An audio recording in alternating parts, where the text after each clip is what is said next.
Today was one of those classic days where nothing goes as planned. We had a C-section that was booked for today, and the mom, which is great, went into labor at 3:30 a.m. The last report that we have is we have 5 healthy puppies that are out now, so that got canceled. We have 1 technician out, that was a scheduled vacation. Nicole, our client care coordinator, got vaccinated for her COVID shot 2 days ago, and she is feeling absolutely horrendous. So she showed up to work and she was sweating and almost passing out, so I had to send her home. We also had a leg amputation booked for today, and that pup had the low platelets. So platelets are responsible for clotting, and if our platelet count is low and we do a surgery, there is the potential that we have a decrease ability to clot, and then the potential to hemorrhage during that surgery. And it is a pretty major surgery. It is an amputation, so we want to be very, very careful and 100% confident that the surgery will go off without a hitch. She had mildly low platelets when we first saw her, and we were just doing a recheck today, and they're still low, so it's giving us the willies. So we'll probably cancel the surgery, try to figure out what's going on with those platelets, and go from there. The foot looks amazing. Good.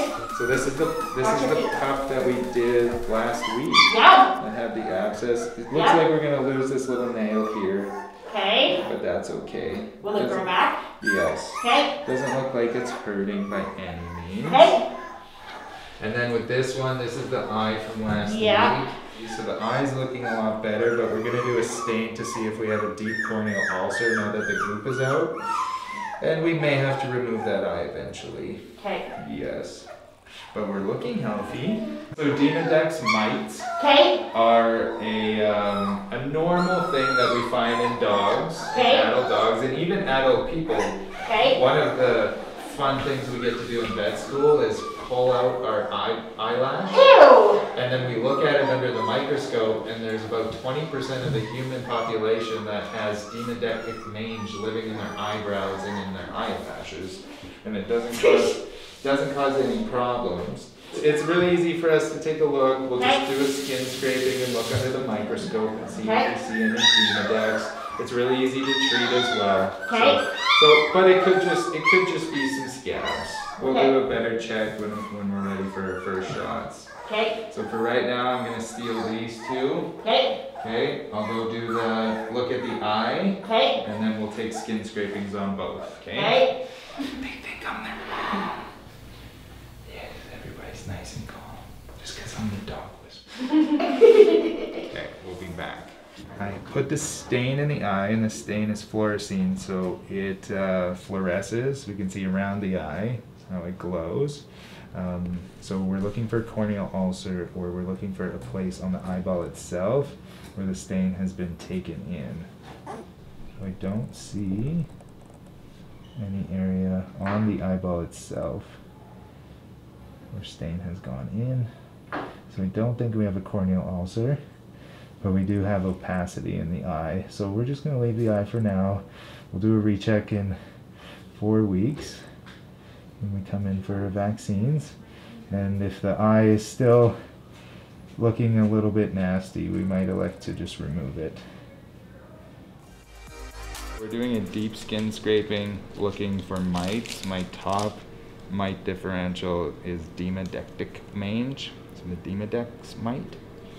So they live really deep down in the pores, so we have to do kind of a deep scrape to look at the cells or the shmoo that comes out of the follicles.